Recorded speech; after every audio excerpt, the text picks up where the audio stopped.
First, as a non-Thai passport holder, get your passport ready. You can buy a property in Thailand with your own name, but only for the condominium. The property which equipped with a piece of land like houses or townhouse, you cannot buy with your passport, but register a company. When we talk about condominium proof of title, we have two different types of ownership. It's leasehold and freehold. Freehold ownership is what we're going to talk about today. For the kind of freehold properties, we have a few options like pre-sale, new completion, second-hand, bank foreclosure, auction property from Thailand Legal Exclusion Department. Pre-sale property is you buy today and the construction will finish 2 or 3 years later or never finish. A foreclosure property is a bit more complicated unless you are already an expert in buying Thailand property. It may look like a very good price, but believe me, you may need to put more money to fix it if unlucky. So for now, the property which urged to sell is those completion project and the second-hand property. Why is urged to sell? As you know, real estate is high leverage. The developer need to drain the inventory for some cash flow to pay back the loan, same as some Thai seller need to clearance their mortgage during the economic depression. So you will have many choices to pick up from the first-hand or second-hand market. You can visit the actual location, see the interior, the view from the unit, check the common area, feel the atmosphere, and more importantly, they are still upset for the negotiation, and you just need to bargain. So today, we're going to talk about the new completion project and the second-hand property. Here is 5 steps how to buy your first freehold property in Thailand. Step 1. Research online and do some actual site survey by yourself. You may find a positive or negative story online, but don't worry. There's always two sides in one thing. The fixed mindset of other people may not be applied to your situation. It's better to live with the growth mindset. And doesn't matter how your agent or salesperson or the legal advisor tell you. Please double check if possible. So keep researching is important. Step 2. Bargain as much as you can. Doesn't matter you buy a first-hand or second-hand properties. Keep in mind that Thailand real estate market is not booming anytime soon. It's still your golden time of buying. Real estate is high investment and low liquidity. In crypto or stock investment, we know have to wait for the proper timing to jump in. In real estate, you don't have much candlestick chart to stare at the market, but you have a magic tool to use is your negotiation power. In 2022, your tool is still powerful, especially in the second-hand property market. If one seller didn't agree your barbarian offer, no worry. Next seller is queuing for you.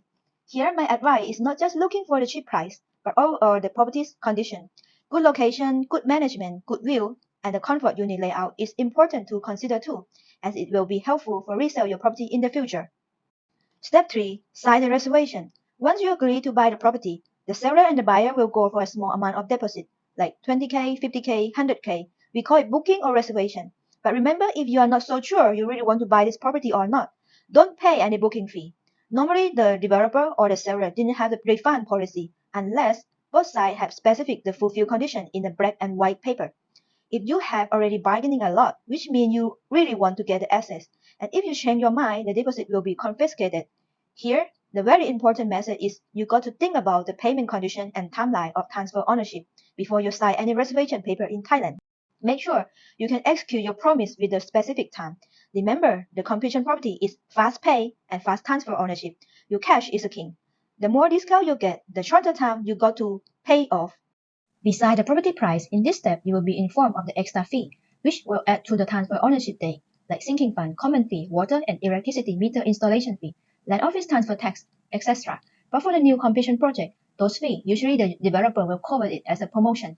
If the developer didn't include this promotion for you, force them to give it to you. Also, if you still have time, the completion project will let you inspect the unit. If you see any defect, you can ask them to fix it. Normally, the new project will have a warranty period of 1 or 2 years. Or if you buy a second-hand property, you can request fixing or negotiation some housing condition too. Step 4. Sign the sale and purchasing agreement. In this step, you will need to pay partly or 100% full payment of the property price. Depend on your agreement.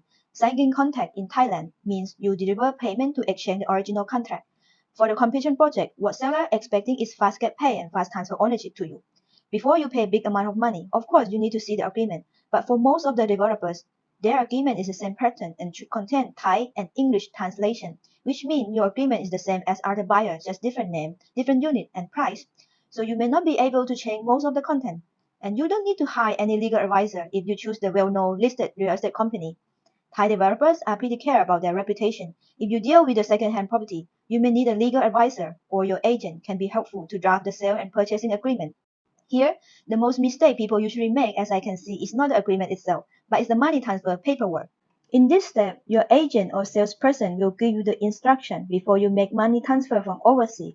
The remittance purpose need to note down by the property. You can transfer any currency from your homeland, US dollar, euro, Hong Kong dollar, Japanese yen. Whatever currency you transfer from the origin destination must not exchange to Thai baht. Your forex will be converted automatically to Thai baht when switched to Thai bank. This process we call it Foreign Exchange Transaction FET. This is one of the papers you need to prove to the land office during the transfer ownership. The use of this paper is to clarify your source of income, not from the money laundering. Here, one annoying thing. Still remember the booking fee you pay from the beginning?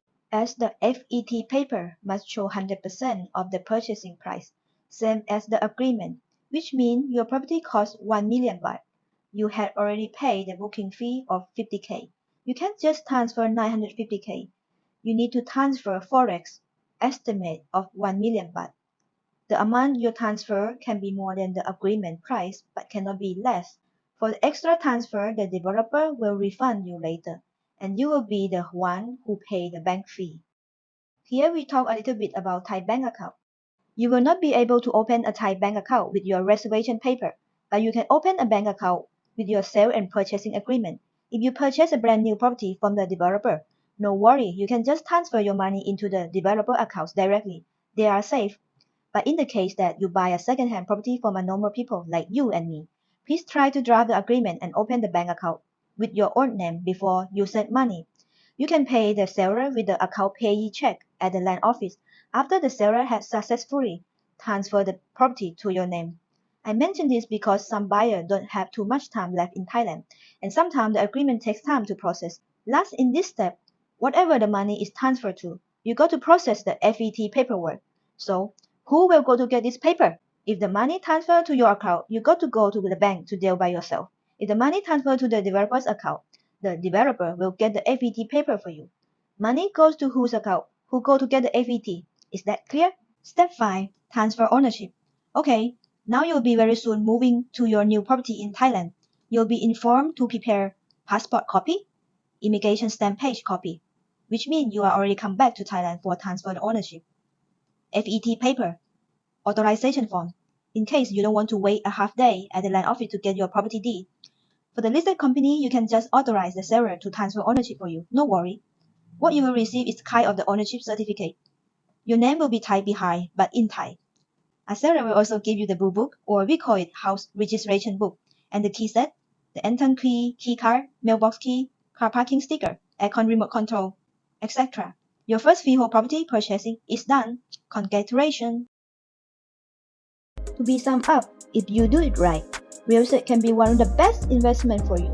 As real estate is long-term security and protection against inflation, it can be diversified, which you can live as your second home or rent out for generate passive income.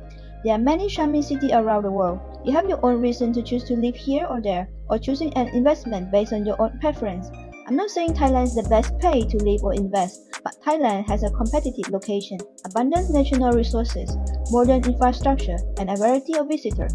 In general, it's a foreigner-friendly country. 2022 is your turn. Good forex exchange rate, good bargain opportunities. More importantly, we got to think about our asset allocation seriously.